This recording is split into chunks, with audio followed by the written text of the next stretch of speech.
Welcome back to Optimal Maintenance, our short videos that we're doing for you now. We're back at the property in Clapham, the first visit since we've started, so we're 1 week in, and we've done a few works. You won't be seeing much at the front, but to the rear we have done a lot more, but we will show you some of the things that have been going on at the front, including a bit more extensions of the scaffolding to repair the chimney stack up there, which is in a bit of a need a repair.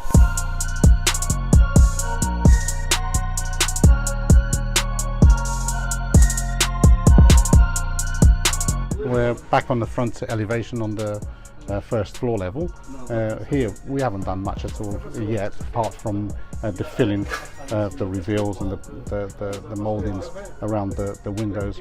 We still have those to cut out, new ones to put in, but we have the timber ready here for that, and hopefully when we come back next week they should be in.